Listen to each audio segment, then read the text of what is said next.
नमस्कार, स्वागत है आपका। डेली 24 भारत देख रहे हैं आप और मैं हूं आपके साथ लता। बुलेटिन की शुरुआत करेंगे इस वक्त की अहम खबर के साथ। बरेली शहर में 26 सितंबर को हुई हिंसा के बाद से समाजवादी पार्टी ने अपना प्रतिनिधिमंडल भेजने का फैसला किया था। सपा के इस डेलीगेशन में कुछ 14 नेता थे जिन्हें शनिवार को बरेली जाने से रोक दिया गया। पुलिस प्रशासन ने उन्हें बीच रास्ते में ही रोक लिया। इस दौरान मौके पर सपा नेता माता प्रसाद पांडे, इकरा हसन सहित कई बड़े नेता शामिल थे। आपको बता दें कि सपा ने कई गंभीर आरोप लगाए हैं। ये डेलीगेशन अपनी रिपोर्ट अखिलेश यादव को सौंपने वाला था। बरेली दौरे पर जा रहे सपा नेता माता प्रसाद पांडे को पुलिस ने हाउस अरेस्ट कर लिया है। इसके बाद में माता प्रसाद ने बाहर निकलने की कोशिश की तो पुलिस ने सख्ती दिखाते हुए उन्हें रोक लिया। इसके बाद माता प्रसाद पांडे ने कहा कि बरेली आज नहीं जा पाए तो कल जाएंगे, लेकिन जाएंगे। वहीं सपा नेता हरेंद्र मलिक, मोहिबुल्ला नदवी और इकरा हसन बरेली के लिए निकले हैं। सपा सांसद हरेंद्र मलिक ने कहा कि हमें अभी नोटिस के बारे में नहीं पता, हम बरेली जा रहे हैं, आगे देखते हैं कि क्या होगा। वहीं माता प्रसाद पांडे ने कहा कि सांप्रदायिक मामला नहीं है, हिंदू मुस्लिम का जो हमें जाने नहीं दिया जा रहा, केवल ज्ञापन देने एक समुदाय जा रहा था, उसके साथ मारपीट हो गई।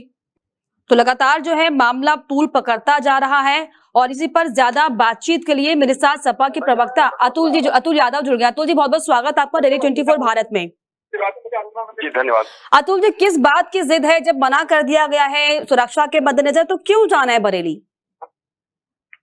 देखिए, हम एक राजनीतिक पार्टी है और सत्ता विपक्ष में है और समाजवादी पार्टी सत्ता विपक्ष में होने के नाते हमारा एक डेलीगेशन जाना चाहता है, वहाँ की स्थिति को जायजा लेना चाहता है कि क्या स्थिति पैदा हुई है और वहाँ के मंडलायुक्त वगैरह से भी मिलना चाहता है, प्रशासनिक अधिकारी जो हैं। तो इसमें सरकार को क्या आपत्ति है? अगर सरकार के अंदर ऐसा क्या भय है, क्या सरकार छिपाना चाहती है और सरकार जो है ये लोकतंत्र की हत्या क्यों करना चाहती है?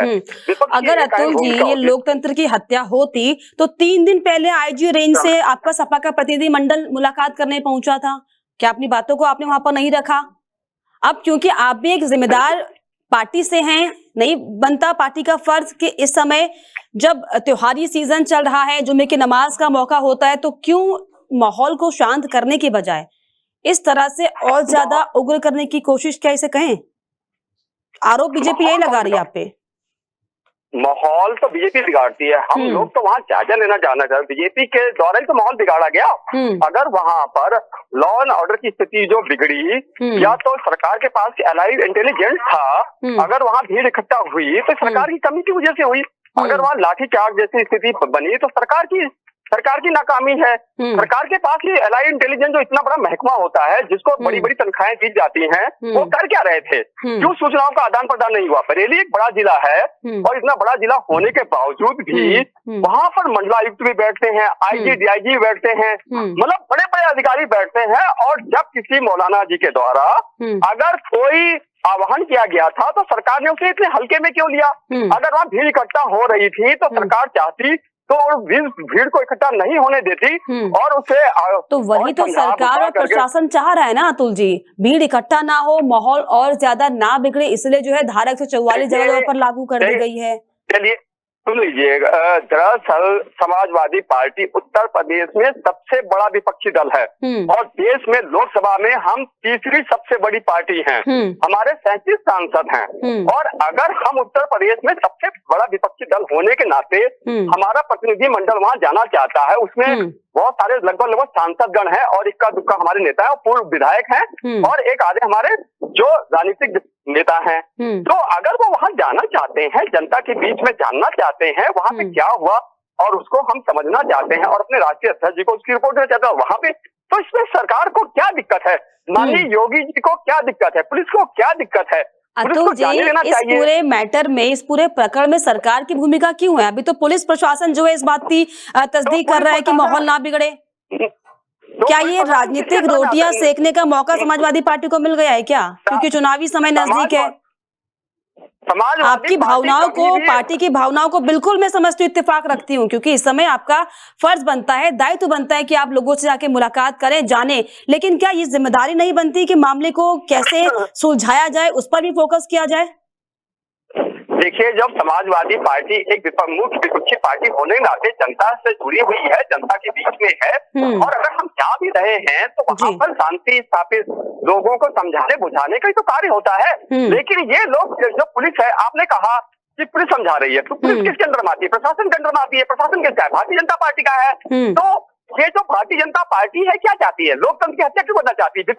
विपक्ष की अहम भूमिका होती है। अगर विपक्ष नहीं जाएगा तो कौन जाएगा? मतलब आप ये कह रहे हैं कि प्रशासन जो है सिर्फ बीजेपी का है, आपके लिए प्रशासन नहीं। अगर आपके साथ कुछ अपनी घटना होती तो पुलिस आपके लिए नहीं खड़ी होगी।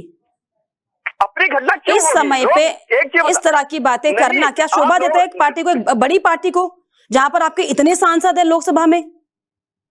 क्या इस तरह की बातें शोभा देती हैं विपक्षी पार्टियों को, मजबूत पार्टियों को? समाजवादी पार्टी एक जिम्मेदार पार्टी है, हम जिम्मेदारी का निर्वहन कर रहे हैं, और समाजवादी पार्टी का प्रतिनिधिमंडल जा रहा है सरकार को, जो ये हमारे नेताओं को हाउस अरेस्ट कर देना, रास्ते में रोक देना, क्या ये सरकार का भय दिखाता है? ये सरकार को छिपाना चाहती है, परिस्थितियों को छिपाना चाहती है, कुछ तथ्यों को छिपाना चाहती है। लेकिन आपके सांसद जियाउर रहमान जिस तरीके से बयान दे रहे हैं, नहीं लगता इस वक्त में मुसलमानों को जो है ये सिर्फ और सिर्फ भड़काने के लिए उन्हें एक वो मिल जाएगा रास्ता?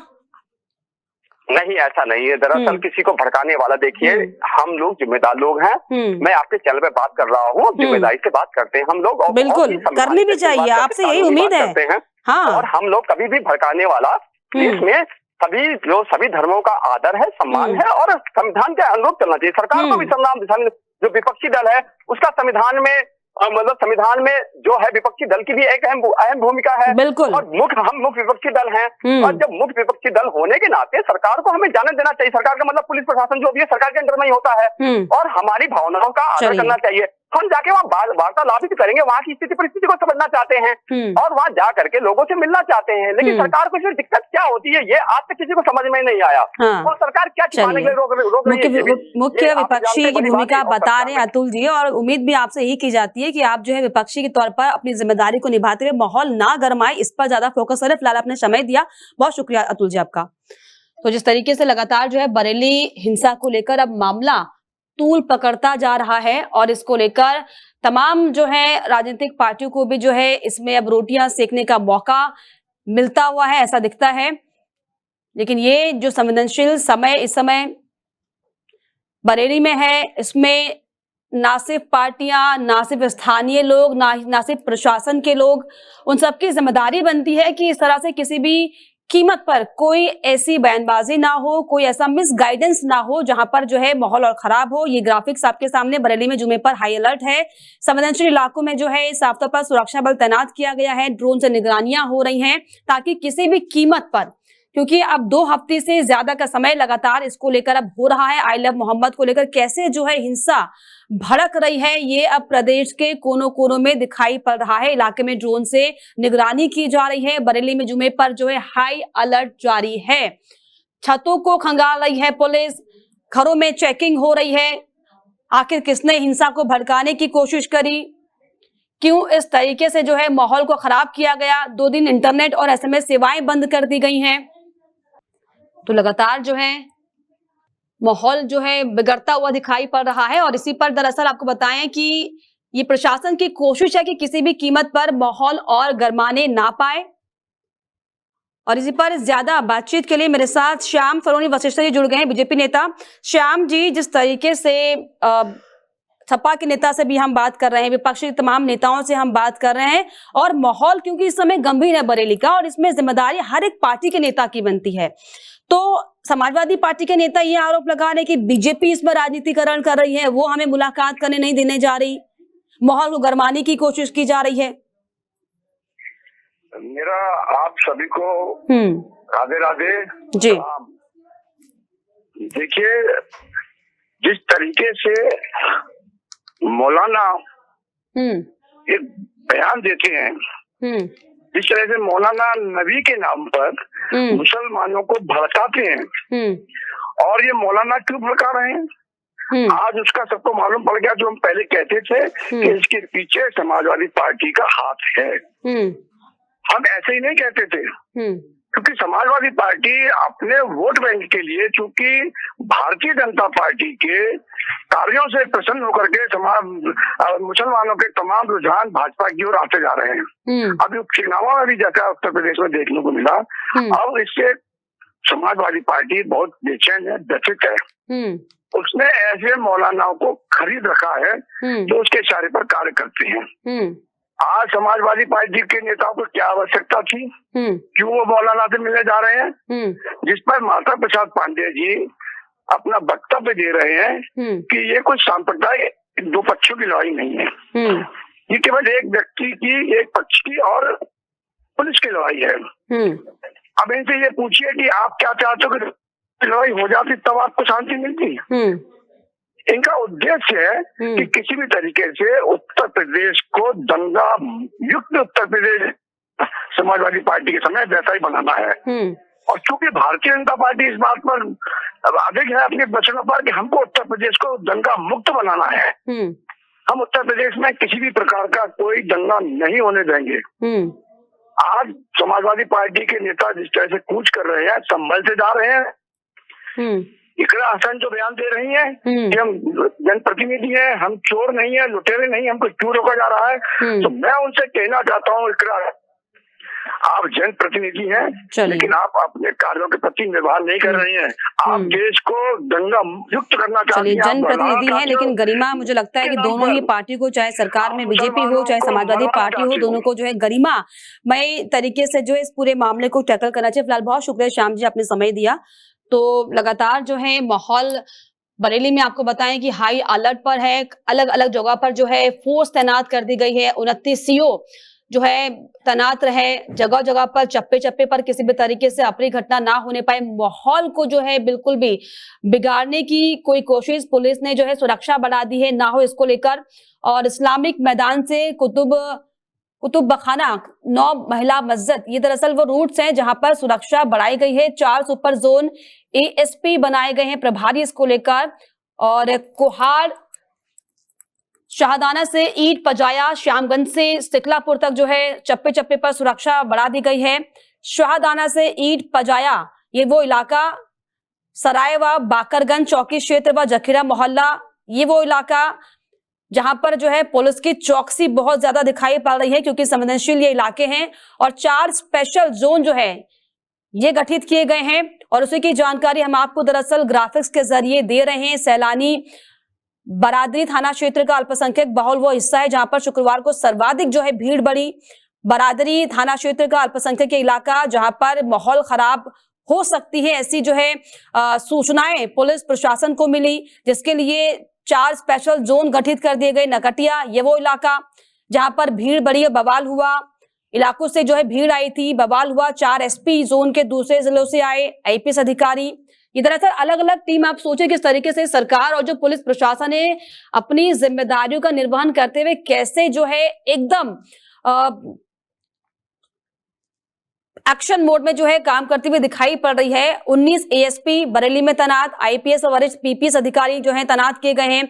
फोर्स कहां पर कितनी डिप्लॉयड की गई है इसको लेकर भी दरअसल ये ग्राफिक्स के जरिए हम आपको दिखा रहे हैं। 29 सीओ जो हैं वो इस पूरे एक्शन को लेकर गंभीर हैं। तो ये बहुत बड़ा मुद्दा, 180 इंस्पेक्टर लगे हुए हैं, लोगों की जिम्मेदारी जो है बांट दी गई है। 550 दारोगा, आप सोचिए कि कैसे जो है फोर्स एक्टिव होती हुई दिखाई पड़ रही है। 4800 बरेली पुलिस के सिपाही व दीवान इस पूरे मामले पर अपनी निगरानी बनाए हुए हैं। 2000 दूसरे जिलों से जो है सिपाही व दीवान को बुलाया गया है, क्योंकि जिस तरीके से त्योहारी सीजन, जुमे की नमाज और इस तरीके से जो ये सांप्रदायिक मामला, 10 कंपनी पीएसी व आरएएफ, अनुमानित संख्या 1200। आप सोचिए कि पूरी तरीके से कोशिश जो है पुलिस तंत्र की है कि किसी भी तरीके से माहौल ना खराब हो। 200 पुलिसकर्मी व खुफिया अमले के लोग जो है सादे कपड़ों में भीड़ के बीच में रहेंगे, यानी कि सिविल ड्रेस में जो है पुलिसकर्मी वहां पर मौजूद हैं, ताकि किसी भी तरीके से किसी को भड़काया ना जाए, किसी को बरगलाया ना जाए। तो लगातार आपको बता दें कि ये जो मामला अब गर्माता हुआ दिखाई पड़ रहा है, इसे देखते हुए हालांकि सपा डेलीगेशन को जो है नहीं जाने दिया गया, इसको लेकर समाजवादी पार्टी के नेता भी जो है बौखलाए हुए हैं। बयान उनके तमाम तरह के सामने आ रहे हैं, लेकिन क्योंकि इस समय विशेष जो ध्यान है वो बरेली की शांति व्यवस्था पर है, इसलिए जो है चप्पे चप्पे पर पुलिस बल तैनात है, जिसको लेकर अलग अलग टीमें जो है गठित की गई है। मुजफ्फरनगर से एक बेहद संवेदनशील मामला सामने आया, जहां पर आई लव मोहम्मद पोस्टर को लेकर चल रहे विवाद ने अब एक नया और उग्र मोड़ ले लिया है। मुजफ्फरनगर निवासी ने मुंबई से एक विवादित वीडियो पोस्ट किया, जिसमें वो धार्मिक भावनाओं को भड़काने वाला बयान देता दिखाई पड़ रहा है। वीडियो वायरल होते ही पुलिस हरकत में आई और आरोपी के खिलाफ धाराओं में मुकदमा दर्ज कर लिया गया। आई लव मोहम्मद पोस्टर को लेकर पहले से ही कई जिलों में तनाव का माहौल था। ये वीडियो उस आग में घी डालने जैसा साबित हो सकता है जो बवाल मचा हुआ है। प्रशासन ने लोगों से अफवाहों पर ध्यान न देने और कानून व्यवस्था बनाए रखने की अपील की है। सोशल मीडिया पर भी खास नजर रखी जा रही है। में एक विवादित एक वीडियो जो है वायरल की जा रही थी, जिसका संज्ञान लिया गया है और तत्काल जो है कल ही इसमें थाना बुढ़ाना पर बहुत ही सख्त धाराओं में जो है मुकदमा कायम कर लिया गया है। इस युवक की जो पहचान है वो नदीम पुत्र शमशाद के रूप में हुई है। ये रहने वाला मूल निवासी जो है कस्बा बुढ़ाना का है, पर कई दिनों से बताया जा रहा है बॉम्बे में ही रहता था और मुंबई में ही इसने वीडियो बनाई थी और बुढ़ाना में इसका मुकदमा लिखवा दिया गया है और इसकी गिरफ्तारी के लिए जो है टीमें गठित कर दी गई हैं। जल्द ही इस अभियुक्त की गिरफ्तारी जो है सुनिश्चित की जाएगी। कोई भी व्यक्ति सोशल मीडिया के माध्यम से अगर सामाजिक सौहार्द या कानून व्यवस्था को प्रभावित करने का प्रयास करता है तो उसके विरुद्ध बहुत सख्त विधिक कार्रवाई अमल में लाई जाएगी। सोशल मीडिया में एक विवादित एक वीडियो जो है वायरल की जा रही थी, जिसका संज्ञान लिया गया है और तत्काल जो है कल ही इसमें थाना बुढ़ाना पर बहुत ही सख्त धाराओं में जो है मुकदमा कायम कर लिया गया है। इस युवक की जो पहचान है वो नदीम पुत्र शमशाद के रूप में। वहीं सिद्धार्थनगर में आज सांसद जगदम्बिका पाल ने एक प्रेस कॉन्फ्रेंस कर जीएसटी दरों में कटौती को लेकर प्रधानमंत्री नरेंद्र मोदी का आभार जताया। पाल ने इसे देश की आर्थिक दिशा में एक ऐतिहासिक फैसला करार दिया। उन्होंने कहा कि जीएसटी के 28% और 12% वाले स्लैब को खत्म किए जाने से आम जनता को बड़ी राहत मिली है और अब जरूरी सामान सस्ते हो गए हैं। इस सुधार से आम नागरिकों को सीधे तौर पर लगभग 2.5 लाख करोड़ रुपए का लाभ मिलेगा। वहीं देश की अर्थव्यवस्था में 2 लाख करोड़ रुपए की बढ़ोतरी की संभावना है। पाल ने आगे ये भी कहा कि जीएसटी जैसे बड़े टैक्स सुधार के बावजूद देश को विकास के रास्ते पर ले जाने का मादा सिर्फ प्रधानमंत्री मोदी में है। उन्होंने कहा कि ये निर्णय व्यापारियों, उपभोक्ताओं और उद्योगों सभी के लिए फायदेमंद है। वहीं विपक्ष पर निशाना साधते हुए पाल ने कहा कि जहां पूरा देश इस ऐतिहासिक फैसले का स्वागत कर रहा है, विपक्ष सिर्फ बयानबाजी में लगा हुआ है। उन्होंने जनता से अपील भी की है कि वे इस सुधार को सही रूप में समझे और देश की तरक्की में अपना योगदान दें। अब ऐसा है कि संजय सिंह आप पार्टी है, देश की राजधानी में आप पार्टी की सरकार है और मुझे लगता है कि जिस तरह से वो उनके नेता अरविंद केजरीवाल दिल्ली के लोगों को सपने बेचा करते थे और उन सपनों की सरकार थी, लेकिन आज दिल्ली जो देश की राजधानी, यहाँ पर पूरे देश के लोग रहते, कॉस्मोपॉलिटन कहलाता, कोई राजधानी में सभी राज्यों के सभी जिलों के लोग हैं। आज वहाँ की जनता ने जिस तरीके से उनको आउटराइट रिजेक्ट कर दिया है, तो अब वो कहेंगे। अमेठी पुलिस का ऑपरेशन लंगड़ा जारी है। मुठभेड़ के दौरान पुलिस ने इनामिया अभियुक्त को गिरफ्तार कर लिया। 50,000 का इनामिया अभियुक्त को पुलिस ने मुठभेड़ के दौरान गिरफ्तार किया है। 20 दिन पूर्व पुलिस को देख अभियुक्त भागने की फिराक में था और पुलिस ने अभियुक्त के पास से एक और अवैध तमंचा बरामद किया है। 4/10/2025 को थाना क्षेत्र रामगंज के भादर छीड़ा रोड पर थाना अध्यक्ष रामगंज तथा स्वाट टीम प्रभारी पूरी टीम के द्वारा संदिग्ध वाहन व्यक्तियों की चेकिंग हेतु राय मशविरा किया जा रहा था। इसी बीच मुखबिर से सूचना मिली कि थाना रामगंज पर 11/12 की रात्रि में जो गो तस्करी की घटना हुई है, इसमें शामिल एक अपराधी छीरा रोड से गुजरने वाला है। इस सूचना पर थानाध्यक्ष रामगंज की पुलिस टीम तथा स्वाट टीम के द्वारा इसकी घेराबंदी की गई। अपने को घिरता हुआ देख ये कच्चे सड़क की तरफ भागा। इसी बीच उसकी मोटरसाइकिल फिसल गई।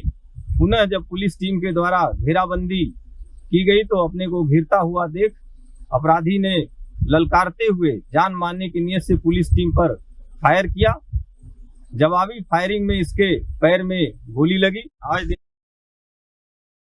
शाहजहांपुर के कार थाना क्षेत्र के कुरिया कला गांव में स्थित सुप्रसिद्ध प्राचीन देवी मंदिर के कपाट खोलते ही आस्था का सैलाब उमड़ पड़ा। मंदिर में सुबह से ही श्रद्धालुओं की लंबी कतारें देखी गईं। जय माता दी के नारों से पूरा वातावरण भक्तिमय हो गया। परंपरा के अनुसार ये मंदिर 6 महीने में केवल 3 दिनों के लिए खोला जाता है और फिर अगले 6 महीने के लिए बंद कर दिया जाता है। जैसे ही मंदिर के कपाट खुले, दूर दराज से आए हजारों श्रद्धालुओं ने दर्शन कर पुण्य का लाभ लिया। मंदिर परिसर को भव्य रूप से सजाया गया है। मंदिर कमेटी की ओर से विशेष पूजा, भव्य आरती और अन्य धार्मिक कार्यक्रमों का आयोजन किया गया। श्रद्धालुओं की भारी भीड़ को देखते हुए पुलिस प्रशासन ने सुरक्षा के पुख्ता इंतजाम भी किए हैं। वहीं मेले और मंदिर परिसर के आसपास भारी पुलिस बल तैनात किया गया। जगह जगह पर बैरिकेडिंग कर भीड़ को नियंत्रित भी किया जा रहा है। आगरा के खिरागढ़ थाना क्षेत्र में उटंगन नदी में मूर्ति विसर्जन के दौरान बड़ा हादसा हो गया। जानकारी के मुताबिक विसर्जन के समय 13 लोग नदी में डूब गए। घटना के बाद इलाके में हड़कंप मच गया। रेस्क्यू ऑपरेशन जारी है और अब तक 5 लोगों के शव बरामद किए जा चुके हैं। 7 लोगों की तलाश के लिए आर्मी और पैरामिलिट्री फोर्स को मोर्चे पर लगाया गया है। रेस्क्यू कार्य में युद्ध स्तर पर कार्रवाई हो रही है। घटनास्थल पर भारी संख्या में पुलिस बल और प्रशासन के अधिकारी मौजूद हैं। मुजफ्फरनगर में पुलिस एनकाउंटर के बाद एक शव को लेकर बवाल मचा हुआ है। वायरल वीडियो ने सनसनी मचा दी है। दरअसल ये वीडियो मुजफ्फरनगर के मीरापुर क्षेत्र का है, जहां पर एनकाउंटर में मारे गए 1 लाख के इनामी बदमाश नईम कुरैशी के शव को लेकर परिजन और ससुराल पक्ष आमने सामने आ गए। मारपीट के दौरान एक व्यक्ति ने पिस्टल लहराई और फायरिंग की कोशिश की। किसी ने ये पूरी घटना मोबाइल में रिकॉर्ड कर सोशल मीडिया पर वीडियो वायरल कर दिया। वीडियो वायरल होते ही पुलिस हरकत में आई है। मीरापुर थाने में करीब 30 अज्ञात लोगों पर मुकदमा दर्ज किया गया और गिरफ्तारी की कार्रवाई भी शुरू कर दी गई है। एक वीडियो उसमें वायरल हो रही है, उसमें उसके जनाजे के समय पे कुछ 2 पक्षों के बीच में वाद विवाद हो रहा है। वो उसके परिवारजन और उसके ससुराल पक्ष के बीच में कुछ उसमें विवाद हो रहा है और उसमें एक व्यक्ति उसके हाथ में कुछ काली कुछ संदिग्ध वस्तु भी उसमें दिखाई दे रही है, जो एक पिस्टल या किसी का अवैध हथियार के रूप में प्रतीत हो रही है। तत्काल इसका संज्ञान लेकर थाना मीरापुर पर सख्त धाराओं में अभियोग इसमें पंजीकृत कर लिया गया है और जितने भी इसमें व्यक्ति थे उनकी पहचान कर उनके विरुद्ध सख्त विधिक कार्रवाई अमल में लाई जाएगी।